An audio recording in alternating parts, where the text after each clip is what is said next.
So I wanted to just go back to that body meditation. I should have done this earlier, last day of the retreat. So that whole thing of the head and the heart, we talk a lot about that. And if you think about our lifestyles now, can very easily spend 8 hours a day in front of a screen and or a device, whatever it is. So you think what's going on in the body is you're using your eyes and you're using your brain in a very particular way, which is kind of like a muscle, I suppose, always being used, and the eyes are being used, and then the intellect is being used. So consequently, you get a lot of tension in the eyes, and that's normal. And then in the meditation, not for everyone, but I think it's not uncommon, then to be using that same strategy of looking at something and trying to solve a problem. So your kind of eyes and you're kind of working from your head, trying to see awareness, that kind of a thing. And it would be, inadvertent. You wouldn't be doing it deliberately. You'd be doing it maybe habitually. So if that's the case, then it's good to, if like in this body awareness, to include the head in the meditation as opposed to be working from the head. Does that make any sense? So if I'm if I'm meditating and I don't notice that I'm trying to see something, trying to understand something, or trying to be aware, and I'm functioning from here, then that tension just gets perpetuated. And the consequence of that, I think, it's harder to notice the heart because the tension is up there. And it's not true for everyone, but I think it's not uncommon. So one of the ways to consider that is to, in this body meditation, which I'll try to run through with you, is to begin with the eyes, begin with the head as an object in awareness, that idea, rather than working from your head. And then use that idea of allowing things to come up into consciousness. That's an important idea for me. And then use the eye socket, that whole area, as the localization. And then, but I used to teach this quite a bit, actually. Then imagine yourself wearing large sunglasses, very fashionable these days, I think, yes? The ladies will know what I'm talking about. These really, you can't forget, like, your eyes must be huge, lady. Big, you imagine really, really big sunglasses, two big lenses. And then you imagine the bones of the eye socket expanding to the size of the lens. Now, this is in awareness. Again, any tendency to say, look at this, we tend to focus on it and hold it. What I'm suggesting is you kind of step back and allow it to expand. So, and you can just abide as that for a while. And all these kinds of suggestions to allow things to become conscious, sometimes you don't really notice anything immediately, so you give up. So that's like a kind of instant noodles mindset. I just want to cook my noodles and eat them. But there's a kind of waiting in all these suggestions.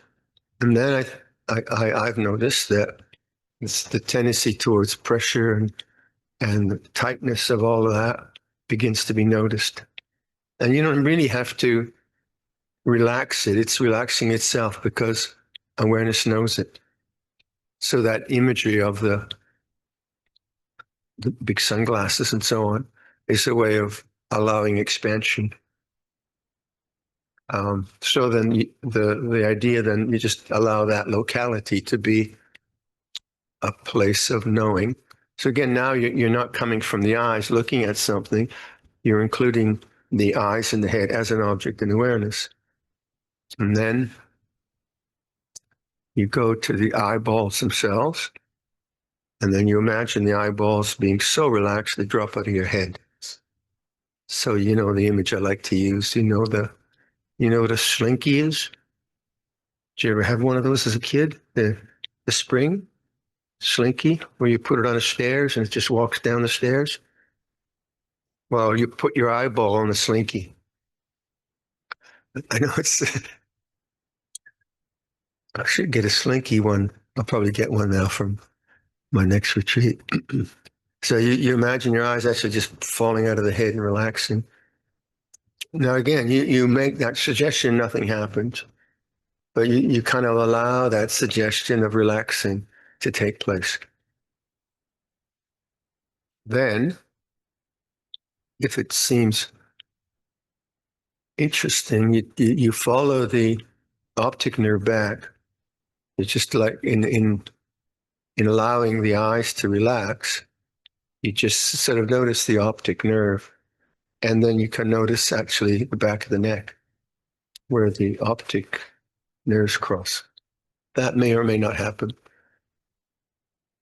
And if you want to take it a bit further, then you take the awareness and you imagine, not only do you notice the back of the neck, you imagine the awareness is the wall behind you. That's getting a bit more woo-woo or esoteric.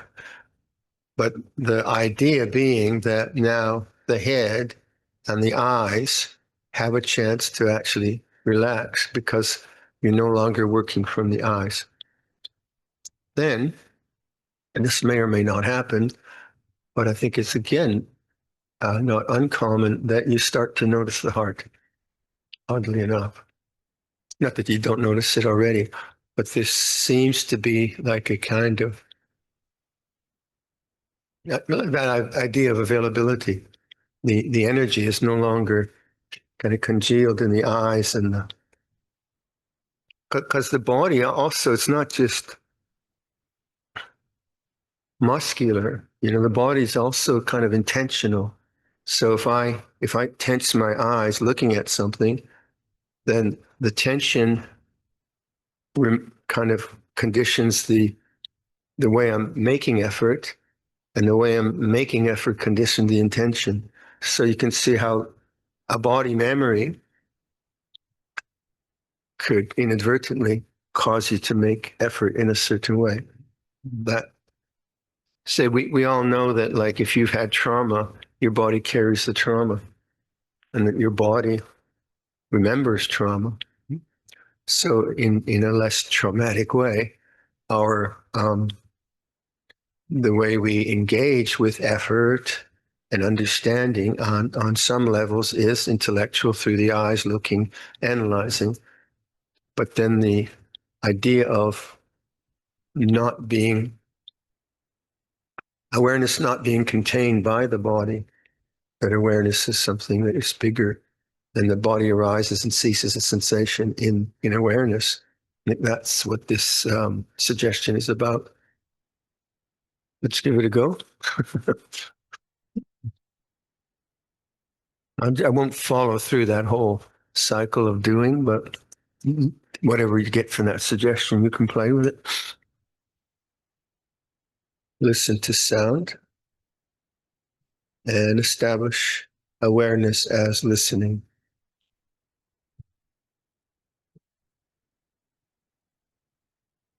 Welcoming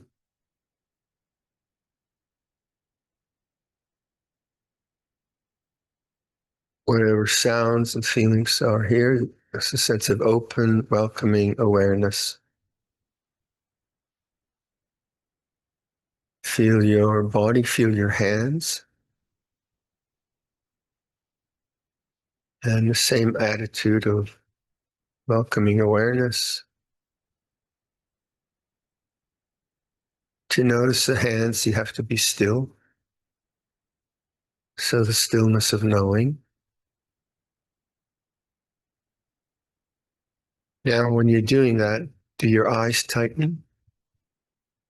Are you trying to kind of see your hands? Listen to sound. And to listen to sound, there has to be the stillness of knowing. And then the welcoming openness.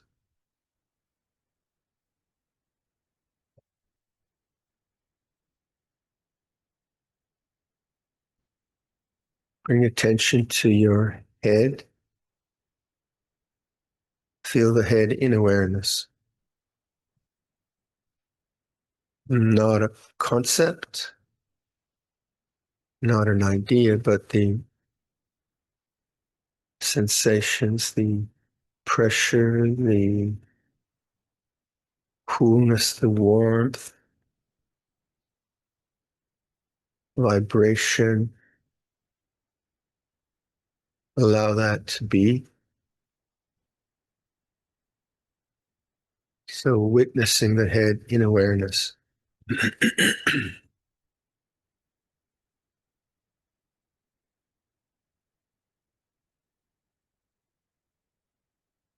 Localize your attention around the eye cavity,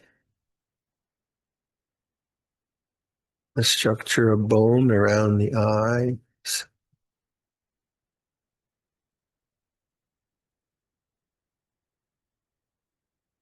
So do you kind of squeeze your eyes looking for the eye cavity, or is there a sense that this is something becoming alive, as it were, in awareness?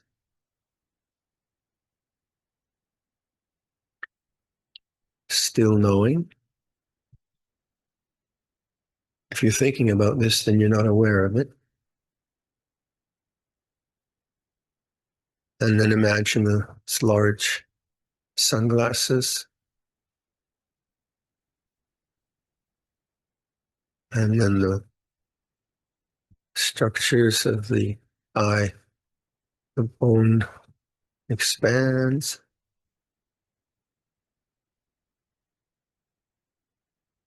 Now, with that suggestion, just wait and allow it to manifest. So we're not trying to get an experience here. We're just sort of experimenting.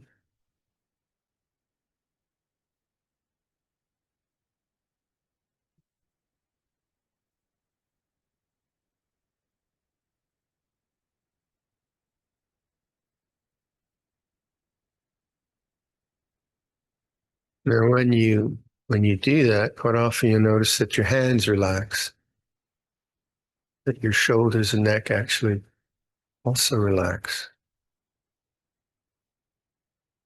So the body's in awareness.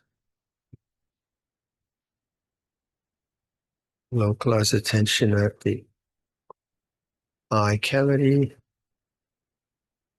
and it expands.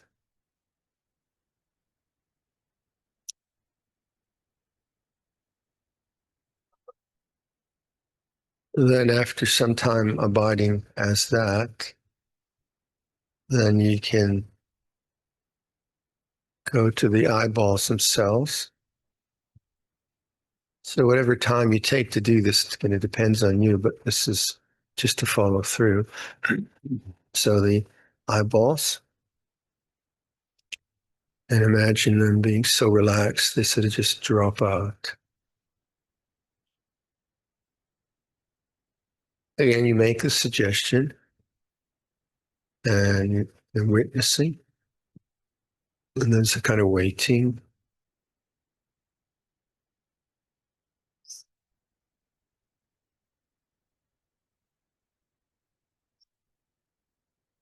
And there's the stillness of knowing.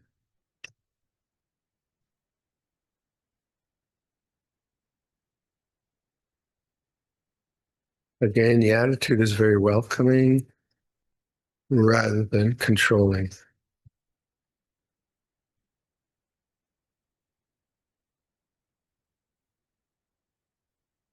So it's relaxed and yet awake. And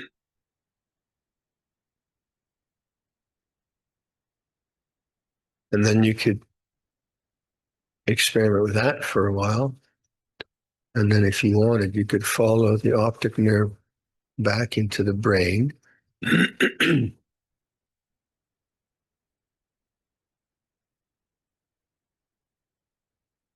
And just see if there's any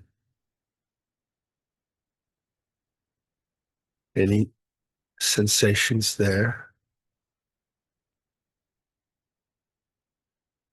You feel something at the temples. And this is in awareness.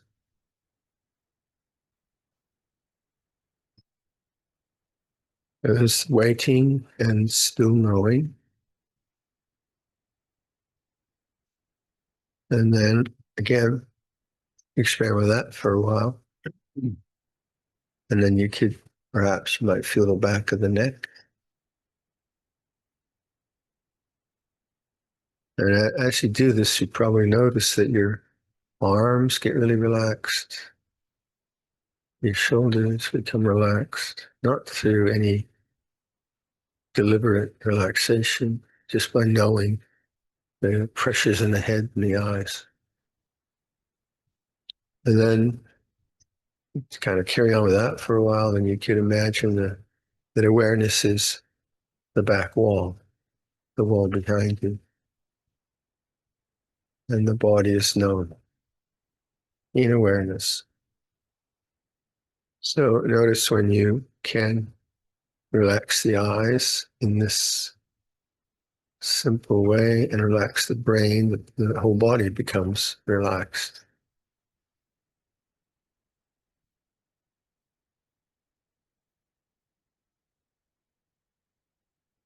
So that's a sort of short version of that. You want to experiment with that, please go ahead.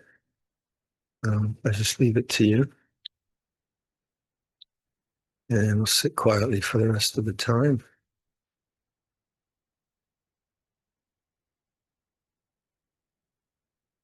This kind of practice can be very sleep-inducing. So if it does that to you, then maybe it's not useful. But it really indicates how much tension the body can be holding. And then your whole body begins to, the arms, the hands, the face, be much more at ease. Thing is, can you stay awake in it?